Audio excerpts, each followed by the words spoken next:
nag-divorce lang mo, kaya di na mo magkasinapot ba? Diba mo na sa divorce? Pero ang annulment, good as nothing. Naunsa man hinuon? As if dili kami niyo. Pag na-approve ang annulment, as if wala ka namin niyo. May pa ang divorce, kaya recognize man nga, mo na siyang previous na husband. Nagbulag lang mo, nag-divorce na, niya mga bata, recognize. How come na yun, Ana? Kaya ba, kay kupya-kupya lang tag mga balaod? Kaya sa yung mga balaod ito, di mag-workout sa nagnasyon, ilapay dali sa ako. Hinampon, nga naman, mga tapunan, magtrabaho na itong mga pabatas sa balaod ba? Kunya mo na nga, nangupya na kita nangupya, even until today. Ang atong justice system, pattern pa rin sa Western, balik na po ko. Muna siya makasusuko. Na-approve ang divorce, na-approve ang ato ang annulment. Asa pa doon ang atong family? So, mauna din na nga, dapat ang mga Christian families, kita yun ning mag-model. Diya sa community, what is to be, no? A Christian, a head of the family, a mother and a children, kunya, kung sa'y atong impact sa atong kinabuhi diya sa komunidad. Dako kay tag-ministry, labi na mga babae, diya sa, suri ko sa barangay, pinakadaghan yun ang sektor ng mga kababayan niya. Maglipak ra na, mag-away ra na, maghiniksik ra na, what yun, hindi kay productive.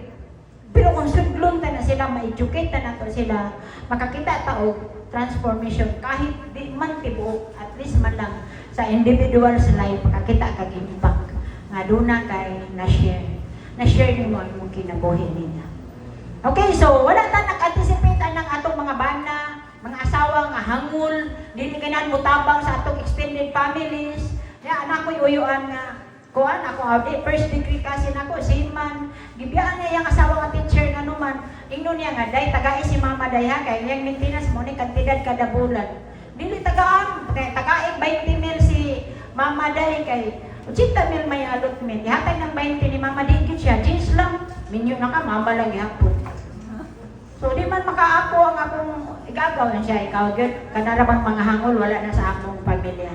So, yan, ibiyaan yung asawa. Okay, so muna, walang nakakitaan until nagminyo ta, nag-ipon ta, ikasal ta. Okay, so muna siya. Couples enter into marriage without fully anticipating the unavoidable trials, sufferings, and problems of life. Wala tao, o tanig anticipate na nga, nabali problema, nabali ay mga sufferings, nabali mga trials, wala ka nag-unaw na, basta ka tugyunaw na, mag-ubanta na sa kamatayon, o sa kinabuhi, sa kabundansya, o sa kawalan doon, nag-aido kita dito. No, ningon nga sa kasakit o sa kalipay, yun ka, yes, I do. Sa kawalan doon, sa kabundansya, yes, I do.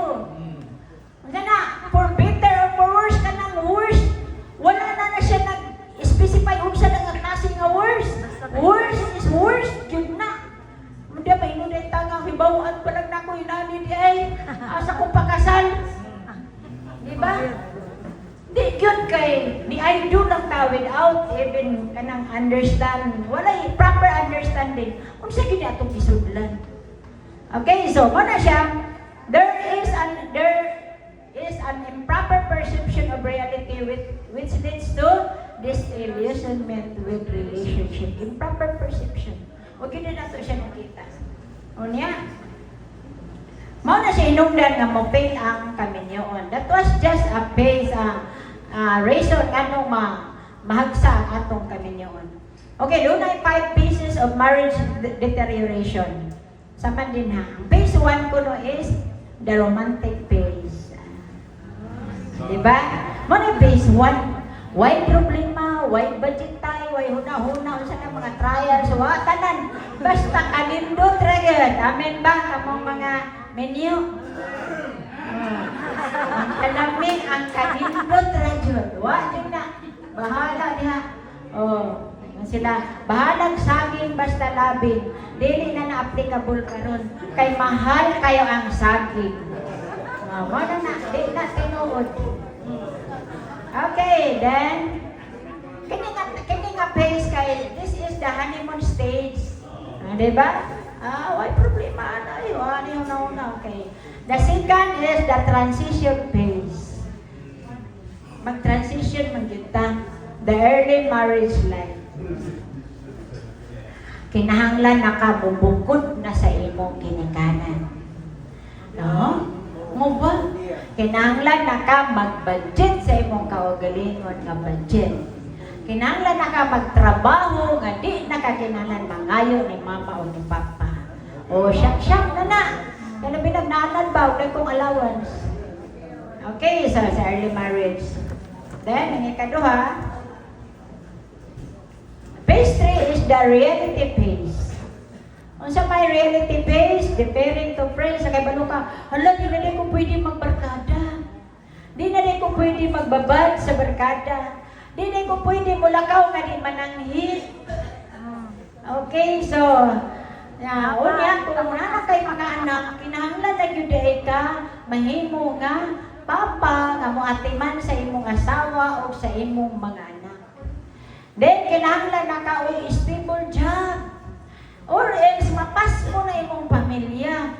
Diyan na, this is the reality of life, no? The reality phase sa kami niyoon.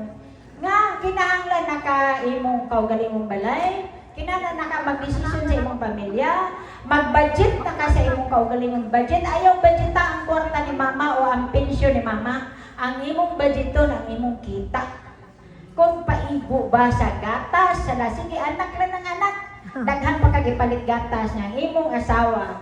Kaya nun ba ang pagyaw-yaw, kung dili-igo, unya mo na siya, nanay, parenting and financial threats. Daghan ka i-consider sa kami yun. Kaya mga ulitaw, mga dalaga, una-una na daan day. Ugdong. Nga dili, ingon anak, dahil lami lang. Okay, so mo na ang realidad sa kami yun. Then, ikaupat, the retaliation phase. Ano man, naunsa naman? Ha? Retaliate na. Ano man? Ikaw, ang retaliation na to, emotional, physical, mental, financial, grabe na stress. Kung di ta ready, kung ang atong commitment katunga ra, dili full. Kung ang atong commitment part lang or partial, dili jud ka. Mamatay jud ang imuhang relasyon. Okay, so mo na siya. Retaliation phase. O niya, ikalima, mauna ang rejection phase. The death of relationship in which two alternatives are rarely seen. Ngayon na ka, magbulag na lang ta. Kung nahibawan pa lang naku, nga tapulan day kayo ka, tawhana ka, mayra ka mukaon. Nung nag-data, gamay-gamay kay kagkaon. Nung naminyo na ta, kadako ba rin mong buhab-hab. Di naman maigo na to ang isa kakilong bugas. Ano di ba kung mag-date ng lalaking babae, siyempre mag-cute-cute pa ng babae. Kanya magtimi-timi sa itong lalaki. Magkumpiyansa mo ba nga? Siguro isa na kakilo, mga isa kaadlaw, ani. Di ba? Okay, so, diyan mo makita, diyan mo ready. Mahimong mama o papa. Dili pa day kayanon sa inyong trabaho mo buhi o pamilya. Dili day kayanon emotional, physical, o financial nga makabalog ka para ma-prove mo nga kaya na nimo magpamilya. Okay, so mao na siya. The alternatives to marriage deterioration, sabi na siya. Di mo na siya advantage kung Kristohanon ta. God's plan for marriage gives us great hope and expectancy for marriage. Knowing His purpose and plans will help you identify God's ideal for marriage and equip you to achieve and maintain oneness in marriage. So, muna siya, no? Knowing His purpose and His plan. Kung wala kay word ni Lord sa imong kasing-kasing, kung wala promises ni Lord sa imong gigunitan, asa ka gunit tong panahon na luya na ka. Saan ni mo pag-strengthen ni mong kaugalingon sa panahon nga drain na kayo ka, burn out na kayo ka, asa ka padulong. So, muna ka lang sa itong ministry din sa community. Iba mo mga trainers, Kini siya either ma-LGU, ma-barangay, ma-pulis. Pinaka-expected kini nila nga topic nga ma-discuss na to maayo. Ngano man daghang mga points sila kinabuhi, wag din sila kasabot ngano nagminyo sila. Mao man sa una nung wala patay Holy Spirit. Maayo lang jud karon kay dangop kita sa pulong sa Ginoo. And the Holy Spirit is the great teacher to duan jud ka. Giyahan jud ka sa Holy Spirit asa ka pa do. Sa time drain na kayo kaya pa kang pabarugon. Unya pwede ta mo gunit sa iyang promises, Sir, you are Lord. No, ikaw nga nagsugod imagine ning tapuson. Amen ba? Amen. Okay, so knowing His purpose. Bisag moingon pa ta ni Jeremiah, grabe na nato lagi. Gihampak-hampak na to. Nga niingon ka, Lord, for I know the plans I have for you, the plans to prosper you and not to harm you, the plans to give you hope in the future. Lord, where is the prosperity?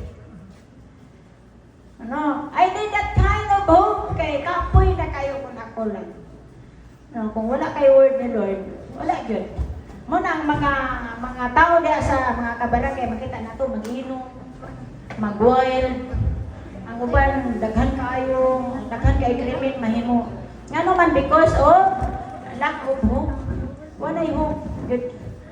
Okay, so God's purpose for marriage. Number 1, to mirror God's image.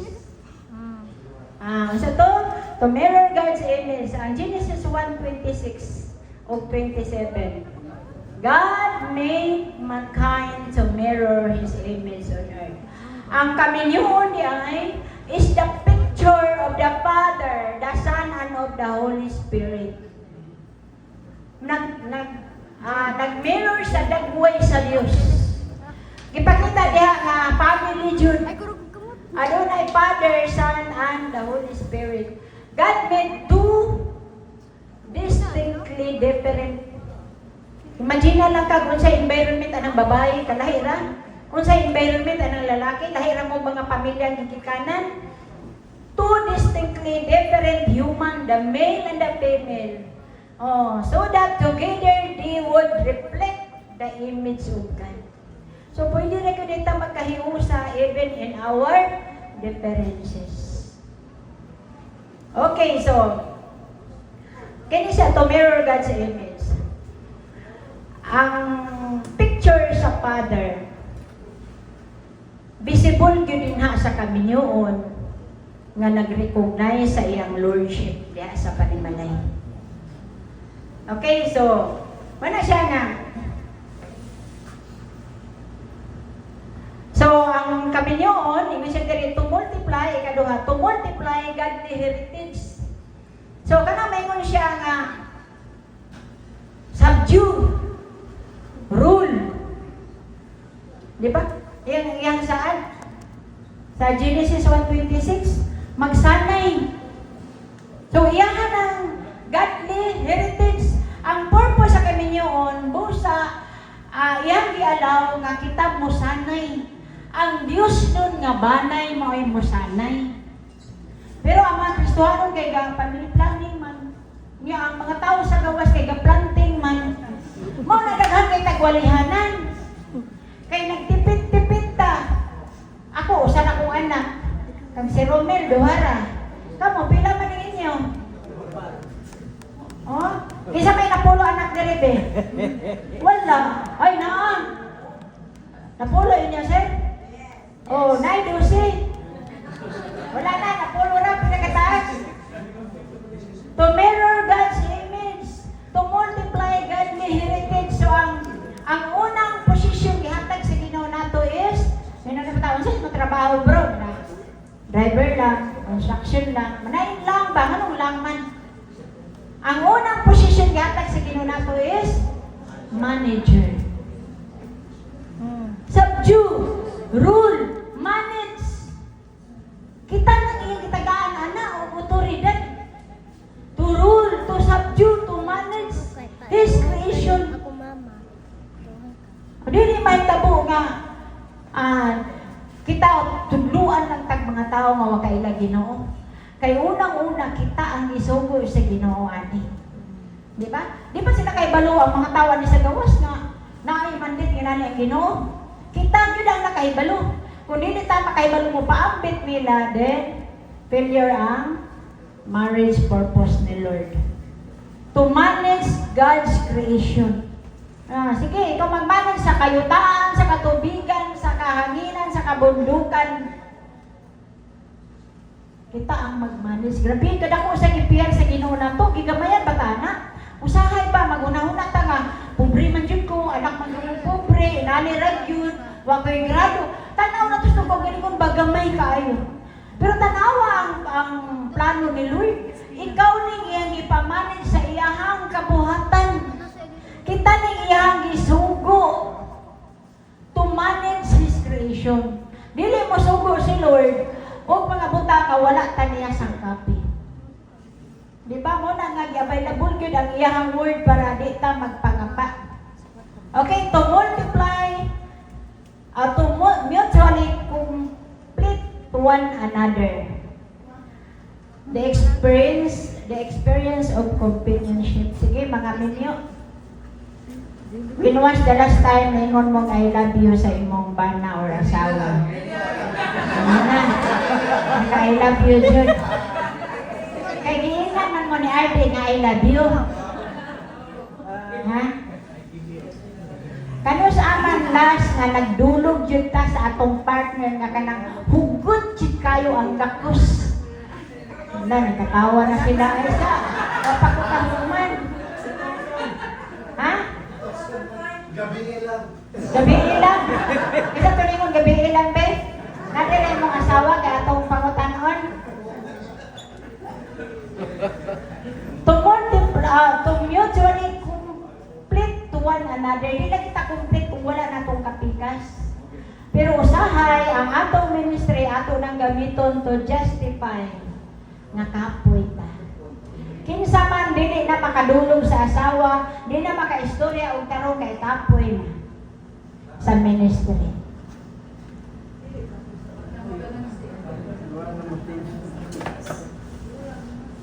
Unuin was,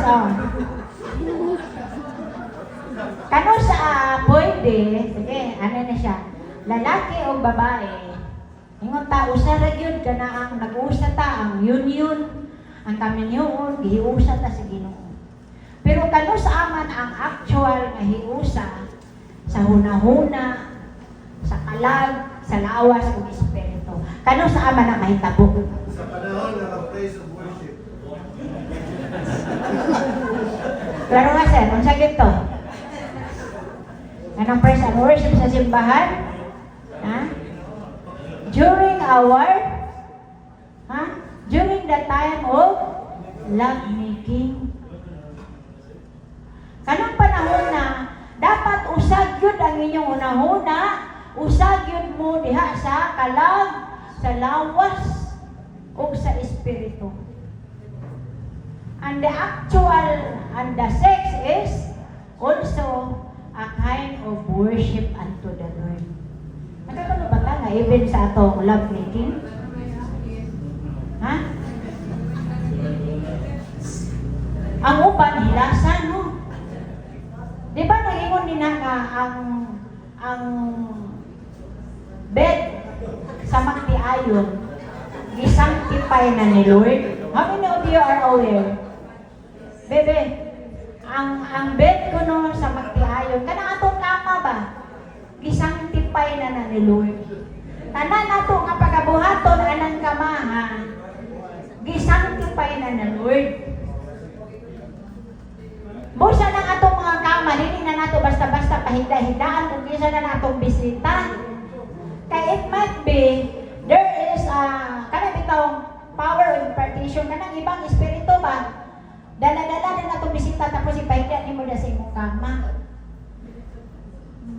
Mga bana, dili na siya rason, makapoy kayo mo sa trabaho, na dili na mo kahikap sa inyong asawa.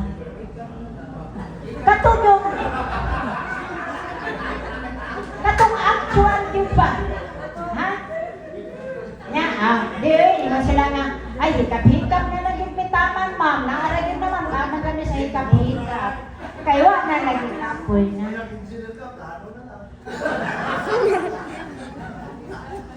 Ato nang iskutan, Ang sex education, ipight na mo sa school na itudlo siya sa eskwelahan, diha sa mga senior high.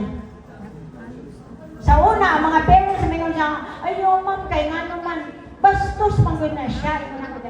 Kamu tanan ningon nga bastos ang sex, pataas na mo, taghanag yun sige, I want to meet you dito sa pikas nga room. Dito na ko gidabudabuhan. Kaya nga nidaghan ang imong anak, ganahan day kag bastos. Kung dili nato patudluan ang atong mga anak sa credible trainer nga motudlo sex education, ang computer will do, the internet will do, ang ilang gadget, ma-access nila, ingon ana ka sayon. Unya kita manghinanaw na lang ka, nganong daghan kayo karon ang teenage pregnancy. Unsa man to ilas nga nanganak? 12 years old. Katong anong bago? 12 years old. Ako nadalaga ko 13. Nga 12 years old nanganak na.